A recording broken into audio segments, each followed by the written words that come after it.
السلام عليكم جميعا ورحمة الله وبركاته. Surat Al-Raad, verses 29 and 30.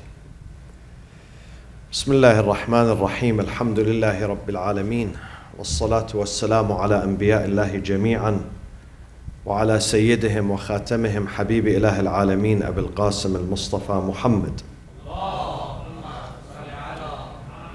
وعلى أهل بيته الطيبين الطاهرين المعصومين. أعوذ بالله من الشيطان الرجيم. بسم الله الرحمن الرحيم. الذين آمنوا وعملوا الصالحات طوبى لهم وحسن مآب. كذلك أرسلناك في أمة قد خلت من قبلها أمم لتتلو عليهم الذي أوحينا إليك وهم يكفرون بالرحمن. قل هو ربي لا إله إلا هو عليه توكلت وإليه متاب. صدق الله العلي العظيم.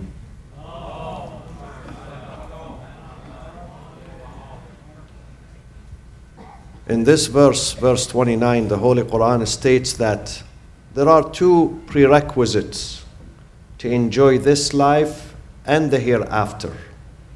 To succeed in this life, the lower life,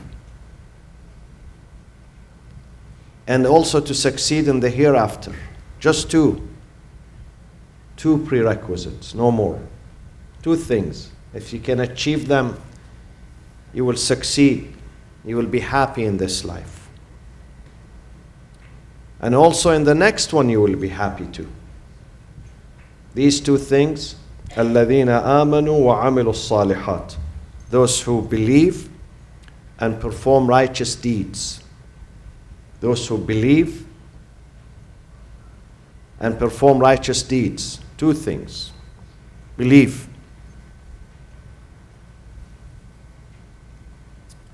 The belief has to be genuine.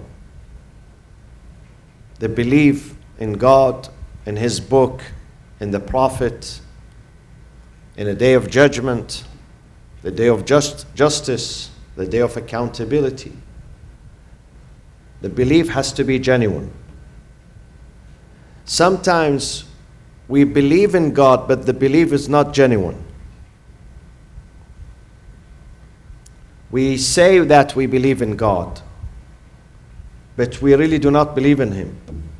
Because at the time of deeds and actions and acts, we don't believe in God. We act as if God is not there. Imam Ali alayhi salam has a beautiful saying in Nahj al-Balagha. He says to his community, I advise you to follow 5 things. أوصيكم بخمس. أوصيكم بخمس لو ضربتم بها آباط الإبل لكانت أهلا لذلك. Even if you travel long distances, very far distances, to achieve these 5 things, it's worth it. It's worth it to achieve them, to learn them and achieve them. The first thing he says, لا يرجون أحدكم إلا ربه. Don't rest your hope on anything except God. If you are the wealthiest person and the healthiest person on earth and the most influential person and the most powerful person, you should not put your faith in your wealth, in your health, in your family, in your power, in your influence. Don't rest your hope on these things, because these things may fail you any time, any moment. Only put your hope and trust in God. This is the meaning of believe in God. Believe in God is not just to say, Ashhadu an la ilaha illallah. I bear witness that there is no God but God. You know how many people say this sentence a day? Probably hundreds of thousands of people around the world, they say this sentence. But they don't act upon this sentence. This is a pledge. When you say, Ashhadu, I bear witness, I testify that there is no God but God, it means that you have to act upon that. At the time of emergency, you go to God. You call God. You speak to God. You put your faith in God. لا يرجون أحدكم إلا ربه. Don't rest your hope on anything in this world except God. All these things are going to perish. Except God, He doesn't perish. إِنَّكَ مَيِّتٌ وَإِنَّهُمْ مَيِّتُونَ. God says to the Prophet, you're going to die and they're going to die.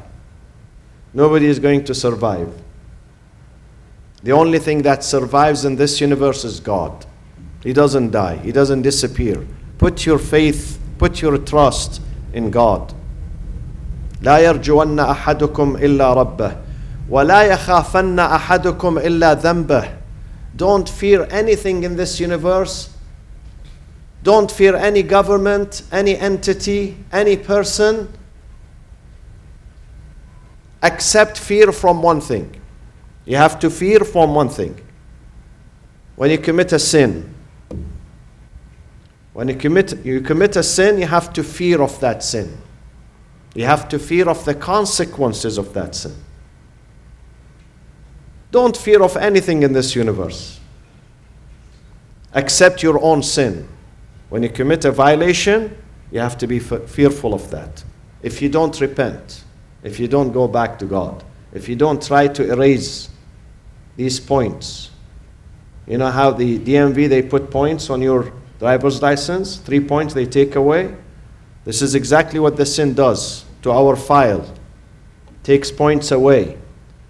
We have to restore them, bring them back through repentance, through genuine repentance, through genuine feeling of sorrow and remorse when we commit a sin. Don't fear anything in this life. Nothing is able to hurt you except your own sin. And then the third thing he says, وَلَا يَسْتَحِيَنَّ أَحَدٌ مِّنْكُمْ إِذَا سُئِلَ عَمَّا لَا يَعْلَمْ أَن يَقُولَ لَا أَعْلَمْ. My third advice to you, my community, this is what Imam Ali says to his community. Do not be embarrassed if you are asked about a question and you don't know the answer. Don't be embarrassed of saying, I don't know. I don't know is a virtue. It means you are a good person. I do not know, it does not mean you are a bad person. I do not know, when you say I do not know to a question that you really don't know the answer to it, this is not a deficiency.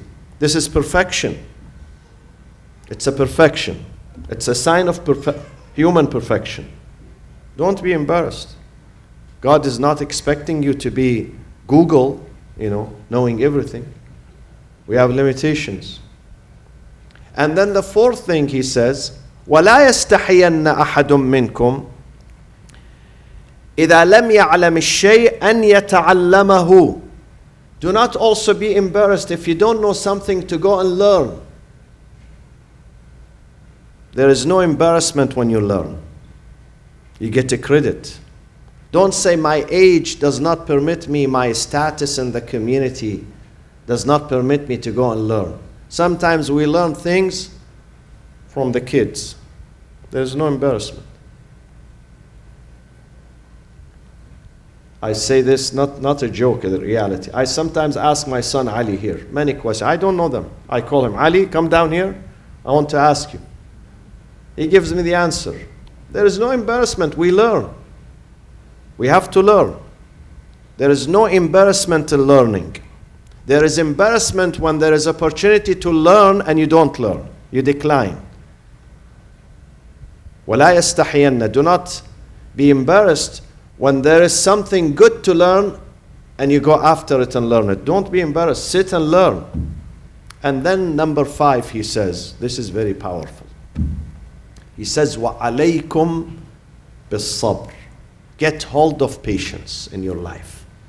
If you want to be happy in your life, if you don't want to be frustrated with yourself, with your community, with your neighbors, with your family members, get hold of patience. No one can succeed in this life without patience. No one can enjoy this life without being patient. وَعَلَيْكُمْ بِالصَّبْرِ.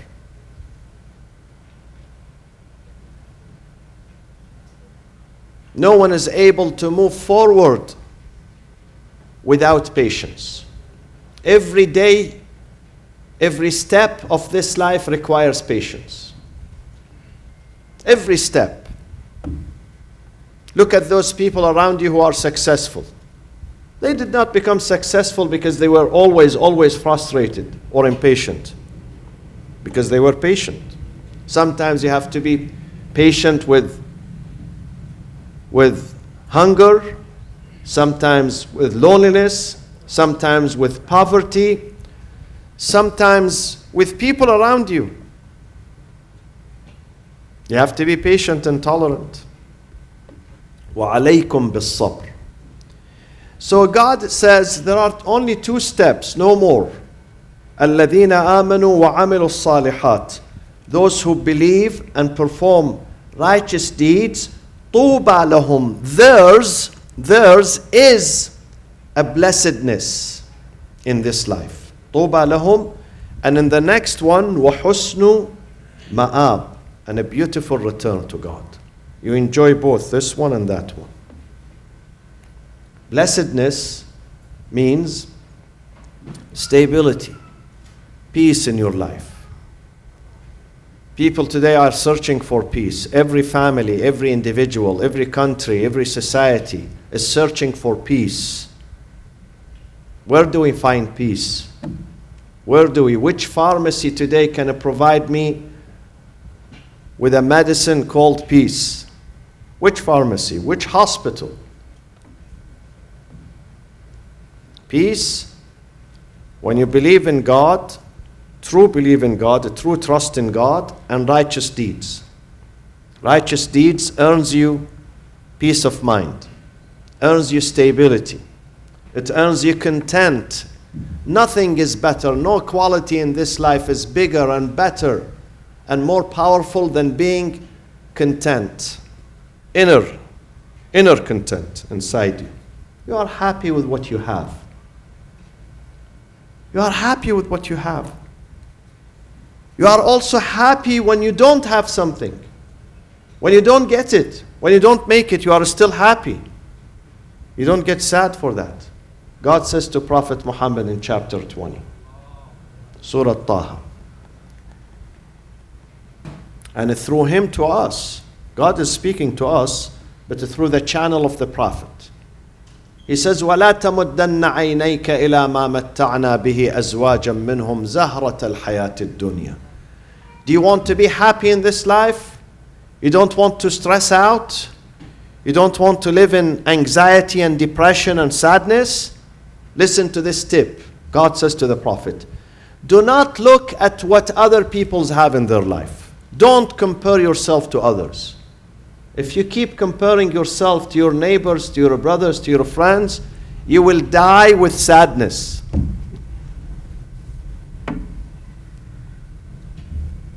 You will spend the rest of your life in sadness. Don't. وَلَا تَمُدَّنَّ عَيْنَيْكَ. Do not stretch your eyes to what we have given others. We have given them to test them.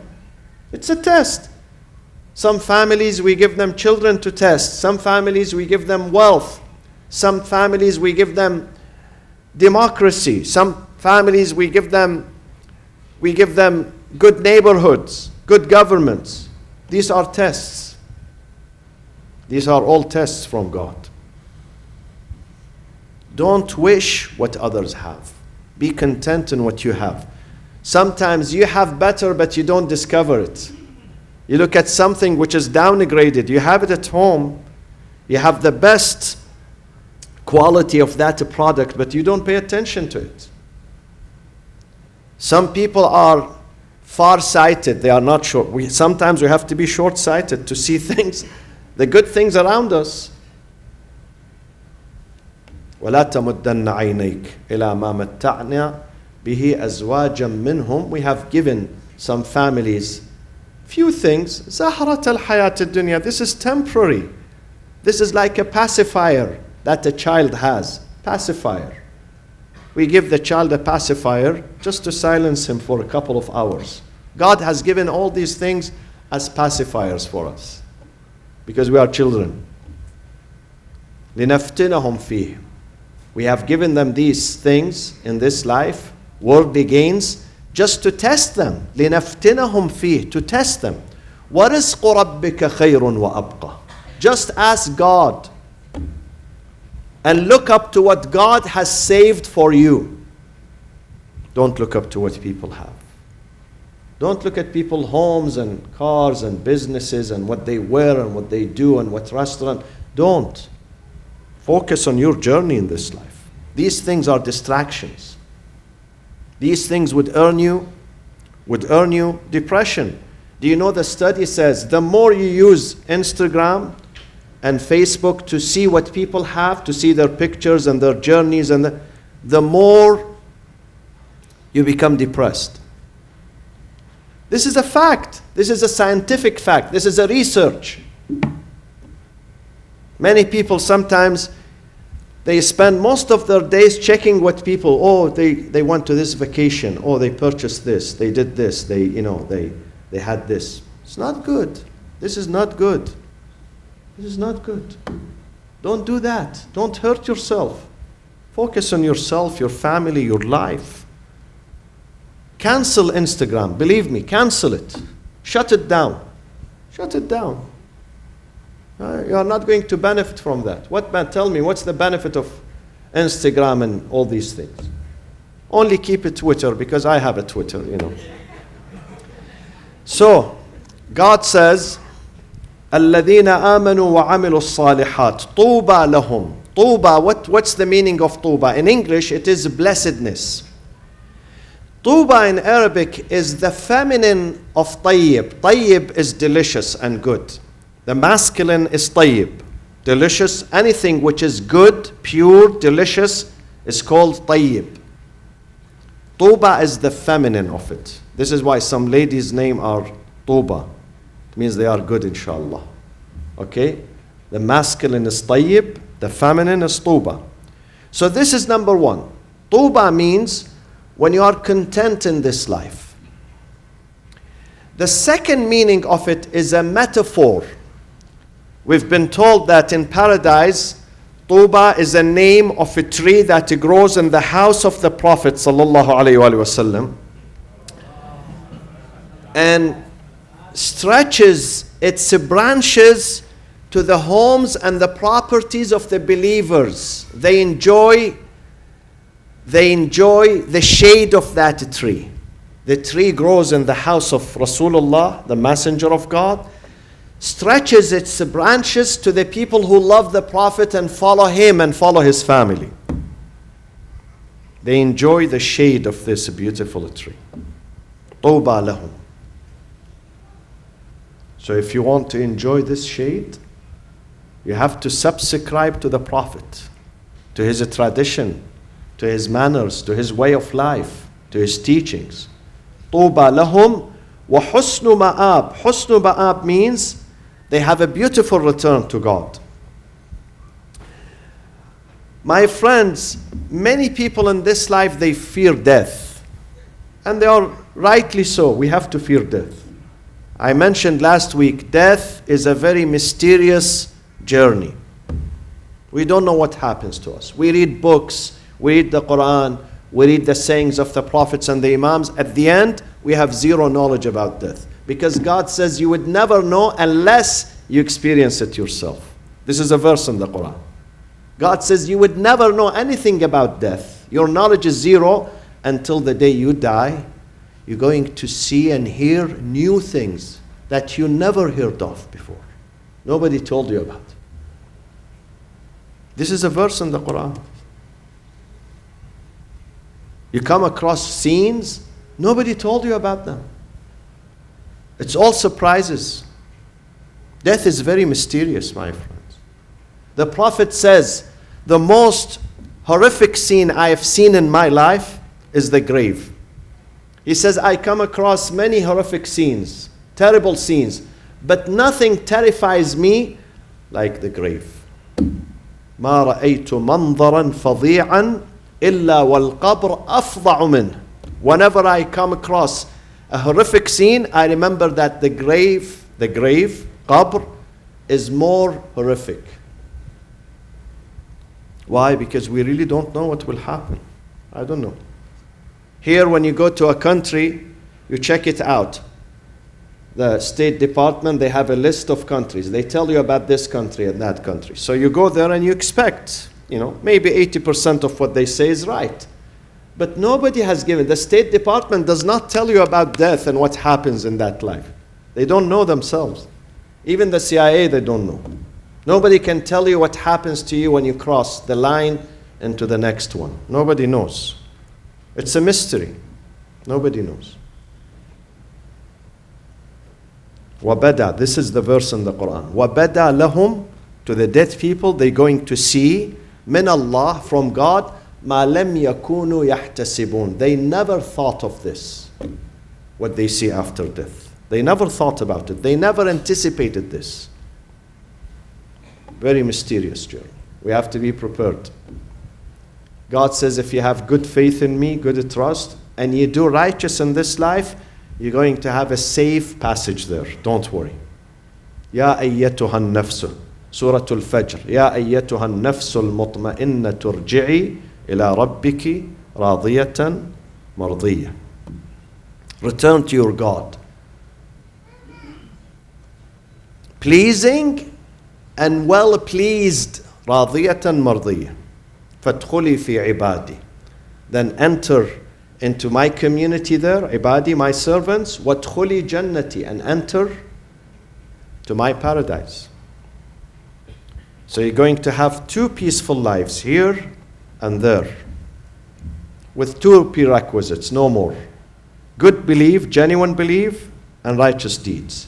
And then we go to number 30th. كَذَلِكَ أَرْسَلْنَاكَ فِي أُمَّةٍ قَدْ خَلَتْ مِنْ قَبْلِهَا أُمَمٍ. This verse has a background. What is the background of this verse? On the 6th year after the Prophet moved from Mecca to Medina, on the 6th year of Hijrah, the migration of the Prophet, there was a peace treaty between the Meccans, the pagans, and the Prophet. The Prophet tried to go to Umrah, to perform the Umrah, the lesser Hajj. He left Medina. But when he arrived at the outskirts of Mecca, Quraysh said, never, we are not going to allow you to come to our city.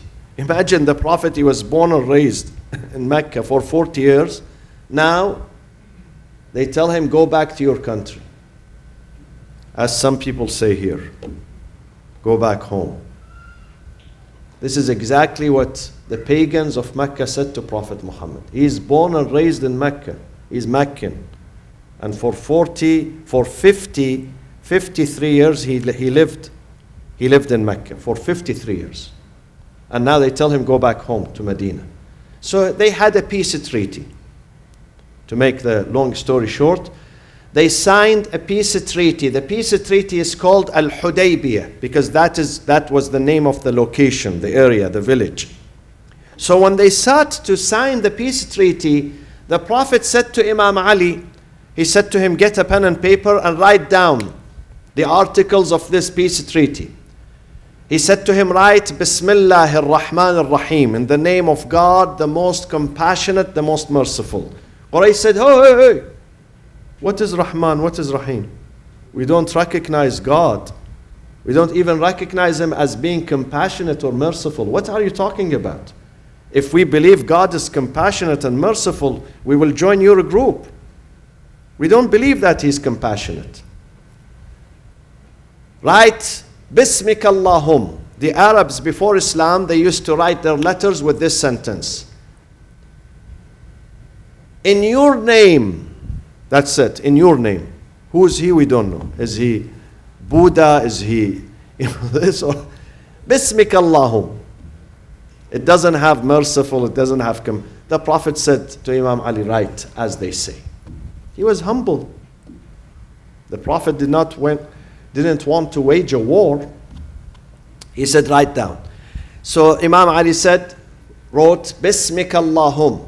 And then the second sentence, the Prophet said to Imam Ali, write, this is what Muhammad, the messenger of God, agreed with the people of Mecca. They said, hey, stop. We don't recognize you as being messenger of God. You are not Rasulullah. We don't recognize you. So the Prophet said to Imam Ali, look, the humility of this man. He said, no problem. They don't recognize me. I am the messenger of God. No problem. Write, min Muhammad ibn Abdullah. Muhammad, the son of Abdullah. Imam Ali said, Ya Rasulullah, it's difficult for me. The Prophet said to him, write. This is how the Prophet succeeded. He was not arrogant. He was not arrogant. Simple name, min Muhammad ibn Abdullah, and then they wrote the whole sentence. God here is answering Quraysh and saying to them, كذلك أرسلناك في أمة قد خلت من قبلها We know that you are our messenger. If they don't recognize you, we know. We know you are our messenger. And we have sent you unto a community before whom other communities have passed away. This is not the only community. Before them there were other communities. We sent many messengers before them. لِتَتْلُوا عَلَيْهِمُ الَّذِي أَوْحَيْنَا إِلَيْكَ. Why did we send you to Quraysh, to Mecca? That you may recite unto them that which we have revealed unto you, which is this book. This is what we revealed unto you. لِتَتْلُوا عَلَيْهِمُ الَّذِي أَوْحَيْنَا إِلَيْكَ. But unfortunately, وَهُمْ يَكْفُرُونَ بِالرَّحْمَنِ. Yet, they disbelieve in the compassionate. They say he's not compassionate. They don't accept God as being compassionate. Why they don't accept him? Because that society was based on violence. Someone whose mind is overwhelmed, someone's mind which is embedded with violence, cannot accept compassion and mercy. Cannot, does not understand the meaning of compassion. That society, they used to murder their children with their own hands, especially their daughters. How can they accept God as being compassionate? Someone who did never practice compassion and mercy cannot accept compassion and mercy. Yet, they disbelieve in the compassionate. Say to them, Ya Rasulullah, O Muhammad, say to them, He is my Lord. There is no God but He. In Him do I trust, and unto Him do I return. قُلْ هُوَ رَبِّي لَا إِلَهَ إِلَّا هُوَ عَلَيْهِ تَوَكَّلْتُ وَإِلَيْهِ مَتَابِ. If you don't accept Him, this is your problem. But this is a fact and reality. God is the compassionate, and God is the merciful. And we going to return to God. This is another reality. When we die, we don't go away. We don't go away. God would never waste His time. He creates us. We live for 78 years, and then we go away, we disappear. We don't go away. There is another life.